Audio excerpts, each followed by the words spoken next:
The Filmify presenting the greatest showman. The greatest showman साल 2017 में release हुई एक अमेरिकन म्यूजिकल ड्रामा फिल्म है जिसे डायरेक्टर माइकल ग्रेसी ने डायरेक्ट किया है और ये माइकल की डायरेक्टोरियल डेब्यू फिल्म है। फिल्म का बजट $84 मिलियन का था, जबकि अगर इसके बॉक्स ऑफिस कलेक्शन की बात की जाए तो इस फिल्म ने वर्ल्ड वाइड 800 मिलियन से भी ज्यादा की कमाई की थी। तो चलिए अब बिना वक्त गवाए फिल्म की कहानी को शुरू करते हैं। फिल्म के शुरुआती सीन में हम एक आदमी को देखते हैं जो स्टेज पर परफॉर्मेंस दे रहा होता है और कुछ प्रेजेंट कर रहा होता है। वो हमारी फिल्म के मुख्य कलाकार हैं जिनका नाम है बार्नम। अब कहानी सीधे फ्लैशबैक में दिखाई जाती है जहाँ एक छोटा लड़का एक दुकान के बाहर शीशे से अंदर रखी डमी को घूर रहा होता है। ये छोटा बच्चा बार्नम ही है जो हमारे इस फिल्म का मुख्य किरदार है। दरअसल उस डमी ने एक बहुत ही अच्छा सूट पहना होता है, पर ये बच्चा बहुत गरीब है, उसे खरीद नहीं सकता है, इसलिए वो दुकान के बाहर खड़ा होकर उस सूट को निहार रहा होता है। तभी पीछे से बार्नम के पिता आते हैं और उसे चलने के लिए बोलते हैं। वो एक रॉयल फैमिली से मिलने जाते हैं जहाँ हमें पता चलता है कि उस बच्चे के पिता एक टेलर हैं और वो उस रॉयल फैमिली के हेड ऑफ मेंबर का सूट माप लेने आए हैं।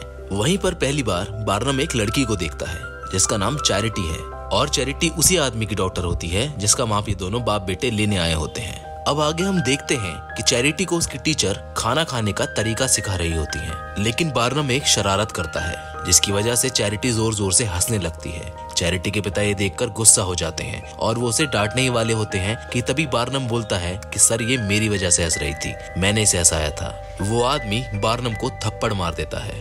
उसके पिता और बार्नम की आंखों में आंसू आ जाते हैं। चैरिटी को भी ये देखकर बहुत बुरा लगता है। अगले दिन चैरिटी बार्नम से मिलने जाती है और उससे बोलती है कि उसके पिता उसे पढ़ने के लिए बाहर स्कूल भेज रहे हैं और उसे पता नहीं कि वो आगे क्या करना चाहती है। बार्नम चैरिटी को पसंद करता था पर वो उनका नौकर था। वो बोलता है कि मुझे तुम्हारा तो नहीं पता, लेकिन मुझे मेरा जरूर पता है कि मैं एक दिन बहुत बड़ा आदमी बनूंगा। अब हम आगे फिल्म में देखते हैं कि चैरिटी वहाँ से चली जाती है और बार्नम के पिता की मौत हो जाती है। बार्नम बिल्कुल अकेला हो जाता है। वो गरीब है इसलिए वो अब खाना चुरा के खाने लगता है। वो छोटे मोटे काम करने भी लगता है जिससे कि इसकी आजीविका चल सके, जैसे पेपर बेचना या फिर कहीं मजदूरी करना। बार्नम भले ही आज गरीब है पर उसके सपने बहुत बड़े हैं और उसको विश्वास है कि वो एक दिन जरूर बड़ा आदमी बनेगा। हाँ, पर वो लगातार चैरिटी से खत के जरिए बात करता रहता है। अब समय बदलता है और बार्नम और चैरिटी बड़े हो जाते हैं। वो दोनों एक दूसरे से शादी भी कर लेते हैं। चैरिटी के पिता बार्नम को बोलते हैं कि चैरिटी जरूर हमारे पास वापस आएगी जब उसे समझ में आएगा कि उसने एक नाकाम इंसान से शादी की है। अब हमें आगे फिल्म में दिखाया जाता है कि बार्नम एक कंपनी में काम करने लगता है। वो कंपनी के मालिक से मिलके उसे एक बहुत ही अच्छा आइडिया देना चाहता है जिससे कि कंपनी और प्रॉफिट कमा सके, पर उसे तभी पता चलता है कि वो कंपनी जिसमें वो काम किया करता था अब बैंकरप्ट हो गई है। बार्नम फिर से जॉबलेस हो जाता है। वो अपने घर आता है जहाँ वो अपने घर की छत से टपकते पानी को देखता है। वो उदास हो जाता है और चैरिटी से बोलता है कि मुझे माफ कर दो, मैं तुम्हें वैसी जिंदगी नहीं दे पा रहा हूँ जैसी कि मैंने तुम्हें देने का वादा किया था। बार्नम और चैरिटी के अब 2 बेटियां भी हैं। चैरिटी बोलती है कि मैं खुश हूँ और तुम्हें चिंता करने की जरूरत नहीं है, तुम जल्दी बहुत अच्छा करोगे, मुझे यकीन है। तभी बार्नम की दोनों बेटियां आ जाती हैं जिनका आज जन्मदिन होता है। वो अपने पापा से अपने प्रेजेंट के बारे में पूछती है, लेकिन बार्नम की हालत अभी इतनी खराब होती है कि वो उन्हें अभी प्रेजेंट तक भी नहीं दे सकता था। वो अपनी बेटियों से विश करने के लिए बोलता है कि बताओ तुम्हें क्या क्या चाहिए। उसकी छोटी बेटी बोलती है कि उसे सेंटा से शादी करनी है, जबकि उसकी बड़ी बेटी बोलती है कि उसे बैले स्लीपर्स चाहिए क्योंकि वो एक बैले डांसर बनना चाहती है। जिसे सुनकर चैरिटी और बार्नम दोनों दुखी हो जाते हैं क्योंकि वो अभी उन्हें ये दिलाने में सक्षम नहीं थे। अगले दिन बार्नम एक बैंक में जाता है जहां वो उनसे $10,000 का लोन लेता है। उसे बैंक लोन दे देती है पर उसके लिए बार्नम को बहुत कुछ गिरवी रखना पड़ता है। बार्नम वहीं उसी बैंक में एक बौने को देखता है जो काफी डरा हुआ और सहमा हुआ होता है। अब हमें अगले सीन में दिखाया जाता है कि बार्नम अपनी फैमिली को लेके एक पुराने म्यूजियम में जाता है जिसे उसने उसी पैसों से खरीदा होता है जो उसे बैंक ने लोन दिए होते हैं। बार्नम अपनी फैमिली को अपना म्यूजियम दिखाता है। वो उनसे बोलता है कि अब सब सही हो जाएगा, लेकिन जैसा उसने सोचा था ऐसा बिल्कुल नहीं होता है। उसका म्यूजियम देखने कोई नहीं आता है, यहाँ तक कि उसके टिकट्स भी नहीं बिकते हैं। वो परेशान हो जाता है ये सोच के कि वो कैसे बैंक का कर्ज चुकाएगा। उसी रात जब वो घर जाता है उसकी बेटी पूछती है कि पापा आज आपने कितने टिकट्स बेचे। वो बोलता है कि आज हमने थोड़े ही टिकट्स बेचे हैं। उसकी बेटी बोलती है कि आपको वहाँ कुछ अच्छा करने की जरूरत है, ऐसा जो शायद किसी ने पहले कभी नहीं देखा। वो बोलती है कि आपको वहाँ असली जानवर लेके आने चाहिए के बजाय उन पुतलों के। बार्नम उनकी बातें सुनता है और उसे एक आइडिया आता है। वो उसी बौने के घर जाता है जिसे उसने बैंक में देखा होता है। वो उसे उसके म्यूजियम में काम करने का मौका देता है। शुरुआत में वो बौना बोलता है कि क्या तुम मेरा मजाक बनाना चाहते हो, तो बार्नम उसे बोलता है कि मैं तुम्हें इसके लिए पे करूंगा। वो बौना हाँ बोल देता है। अब बार्नम पूरे शहर में पैम्फलेट लगवा देता है कि कोई भी अलग दिखने वाला इंसान बार्नम म्यूजियम में आके कांटेक्ट करे, जहां वो अलग अलग डिसऑर्डर वाले सभी लोगों को म्यूजियम में भर्ती कर लेता है। जैसे एक औरत जिसकी दाढ़ी होती है, एक बहुत ही लंबा आदमी, एक टैटू मैन, एक ऐसा आदमी जिसे सब डॉग मैन के नाम से जानते हैं, जिसके सारे शरीर पर बंदर जैसे बाल हैं, कई करतब दिखाने वाले कलाकार और एक बहुत ही मोटा आदमी जिसका वजन 250 किलोग्राम है। बार्नम पूरे शहर में इन सभी के फोटोज के साथ पोस्टर लगवा देता है, जिससे लोगों के अंदर इन्हें देखने की क्यूरियोसिटी जाग जाती है और वो एक एक कर बार्नम के म्यूजियम में आने लगते हैं। अब हम देखते हैं कि बार्नम के टिकट्स धड़ाधड़ बिकने शुरू हो जाते हैं। बार्नम का सर्कस जादू करना शुरू कर देता है और वो लोगों के बीच में बहुत पॉपुलर हो जाता है। लेकिन शायद जैसा सब कुछ हम प्लान करते हैं हमेशा वैसा नहीं रहता है। जहाँ ज्यादातर लोग उसके सर्कस को पसंद करते थे, वहीं कुछ लोग ऐसे भी थे जो उसे एक फ्रॉड समझते थे। उन्हीं लोगों में से एक आदमी था जिसका नाम था बेनेट और वो एक पत्रकार था। वो बार्नम और उसके सर्कस के खिलाफ पेपर में एक नेगेटिव आर्टिकल छाप देता है, जिससे जो लोग उसे पसंद नहीं करते थे उनमें और जोश आ जाता है और वो सर्कस के सभी अतरंगी कलाकारों को परेशान करने लगते हैं। लेकिन बार्नम के चाहने वालों की तादाद बढ़ती ही जाती है, जिसकी वजह से उसका हर शो हाउसफुल होने लगता है। अब बार्नम अपने परिवार के लिए वो सब कुछ कर सकता था जो वो उनके लिए करना चाहता था। वो एक बहुत बड़ा घर खरीदता है, अपनी बेटियों के लिए तोहफे लेके जाता है, जिसमें वो अपनी बड़ी बेटी को वही बैले शूज दिलाता है जिसके लिए उसकी बेटी ने विश करी थी। वो अपनी बेटी को बैले सीखने के लिए भी भेजता है। अब बार्नम की जिंदगी में सब कुछ अच्छा होने लगता है। वो अपने परिवार के लिए सब कुछ अच्छा करने लगता है। अब आगे फिल्म में हमें दिखाया जाता है कि बार्नम एक बार में एक आदमी से मिलता है जिसका नाम फिलिप होता है। बार्नम उसे अपना सर्कस ज्वाइन करने के लिए बोलता है। फिलिप भी बार्नम की तरह ही बहुत ही अच्छा सिंगर, परफॉर्मर और आर्टिस्ट होता है। बार्नम उसे अपने सर्कस में 10% पार्टनरशिप ऑफर करता है। उधर फिलिप पहली बार शो में एन को परफॉर्म करते देखता है और उससे प्यार करने लगता है। एन का किरदार फेमस एक्ट्रेस जेंडाया ने निभाया है। एन फिलिप से पूछती है कि तुम्हारा एक्ट क्या है, लेकिन वो मना कर देता है।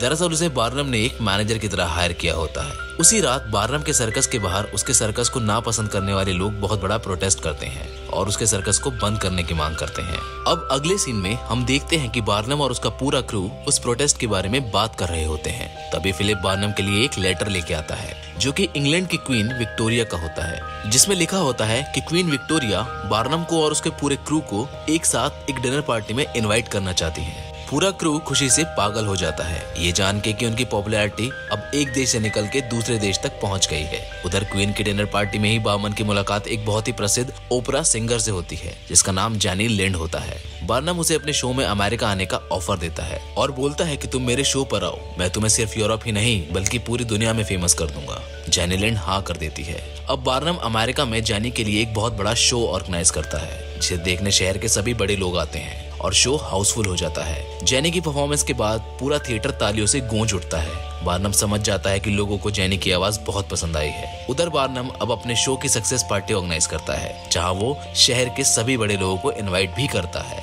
पर वो अपने पुराने क्रू को इनवाइट करना भूल जाता है। और जब उसका क्रू उस पार्टी को अटेंड करने के लिए आते हैं तो वो उन्हें पार्टी में आने से मना कर देता है, जिससे पूरा क्रू दुखी हो जाता है। वो बोलता है कि अभी ये लोग तुमसे मिलने के लिए तैयार नहीं है और ये सही समय नहीं है।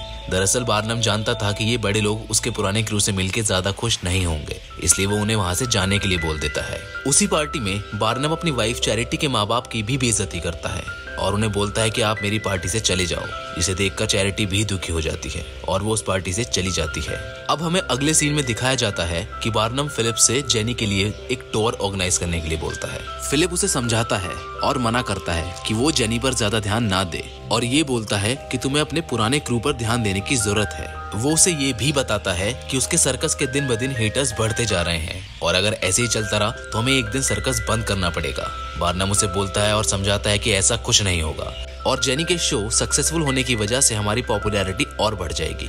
बार्नम का क्रू समझ जाता है कि अब उसके पास उनके लिए ज्यादा वक्त नहीं है। उधर चैरिटी भी बार्नम को समझाने की कोशिश करती है कि अब हमारे पास सब कुछ है, तुम्हें इस टूर को करने की जरूरत नहीं है क्योंकि तुम्हारे सर्कस को तुम्हारी जरूरत है। लेकिन बार्नम चैरिटी की बात से सहमत नहीं होता है। वो उसे बोलता है कि मैंने अपनी शुरुआती जिंदगी बहुत ही गरीबी में बिताई है और मैं अपनी दोनों बेटियों के लिए बहुत कुछ करना चाहता हूँ। इतना कहकर बार्नम जेनी के साथ टूर पर निकल जाता है। जेनी के शो बहुत ही जबरदस्त तरीके से हिट होने लगते हैं और बार्नम के सर्कस को और ज्यादा विरोध झेलना पड़ता है। फिलिप कोशिश करता रहता है कि वो किसी तरह से नए नए एक्ट इंट्रोड्यूस करके सर्कस की पॉपुलैरिटी को बढ़ाए, पर उस समय सर्कस और उसके क्रू को सबसे ज्यादा जरूरत बार्नम की होती है।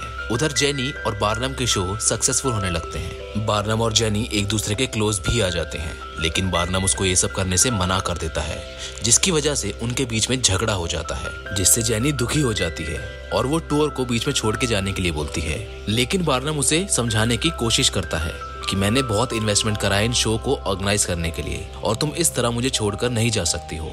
ये हमारा शो है और इसे तुम्हें हर कीमत पर पूरा करना होगा। जेनी वो शो पूरा कर देती है और शो के आखिर में वो बार्नम को स्टेज पर किस भी कर देती है, जिसे वहाँ मौजूद सभी रिपोर्टर्स देख लेते हैं और उनके मोमेंट की फोटो क्लिक कर लेते हैं। बार्नम पूछता है कि ये सब क्या है। वो बोलती है कि ये गुड बाय है और वो टूर को बीच में छोड़ के चली जाती है। अब हम देखते हैं कि सर्कस प्रोटेस्टर्स बार्नम के सर्कस को आग लगा देते हैं, इससे पूरा सर्कस जल के राख हो जाता है। बार्नम और उसका पूरा क्रू उस जलते हुए सर्कस को देखकर बहुत दुखी होते हैं। बार्नम समझ जाता है कि अब उसके पास कुछ नहीं बचा होता है। अगले दिन बेनेट बार्नम के पास जाता है और उसे बताता है कि तुम्हारे सर्कस को जलाने वाले लोगों को गिरफ्तार कर लिया गया है।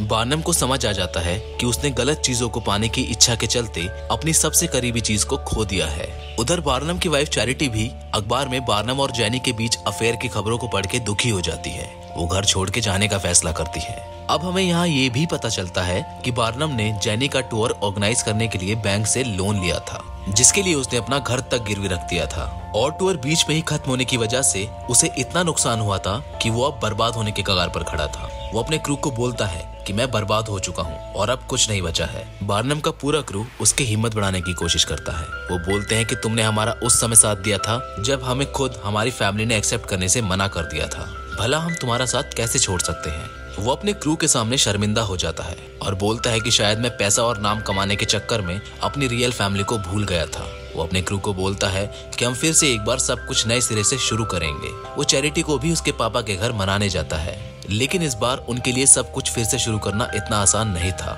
बार्नम काफी बैंक्स के चक्कर लगाता है, पर उसकी हालत देखकर कोई भी बैंक उसे लोन देने के लिए तैयार नहीं होता है। इन्हें फिर से अपने सर्कस की बिल्डिंग बनाने के लिए बहुत से पैसों की जरूरत होती है। बार्नम अपने क्रू से बोलता है कि मुझे माफ कर दो, मैंने तुम सबको बहुत डिसअपॉइंट किया है। लेकिन उसका क्रू फिर से उसका एक बार हौसला बढ़ाने की कोशिश करते हैं। फिलिप बोलता है कि अब हम क्या करेंगे, क्योंकि हमें काफी पैसे चाहिए होंगे एक बिल्डिंग अफोर्ड करने के लिए। तभी अचानक बार्नम को एक आइडिया आता है। वो फिलिप को बोलता है कि हमें बिल्डिंग की तो जरूरत ही नहीं है। वो बताता है कि शहर के बाहर एक खाली मैदान यूं ही बर्बाद पड़ा है, हमें बस एक टेंट की जरूरत है। और फिर हमें दिखाया जाता है द ओरिजिनल बार्नम सर्कस, जिसमें वो सारे एक्ट्स होते हैं जो हमें आज के समय में देखने को मिलते हैं। फिल्म यही खत्म हो जाती है। आप जानते हैं पीटी बार्नम ही वो इंसान थे जिन्होंने सर्कस के कल्चर की शुरुआत की थी। फिल्म के आखिर में हमें उनकी कई लाइन भी दिखाई जाती है कि इस दुनिया में किसी दूसरे को खुश करने से बड़ा कर्म कुछ नहीं होता है। हम आशा करते हैं फिल्म की कहानी आपको पसंद आई होगी। ऐसे ही मजेदार कंटेंट देखने के लिए हमारे चैनल को सब्सक्राइब करना ना भूलें। Till then bye bye.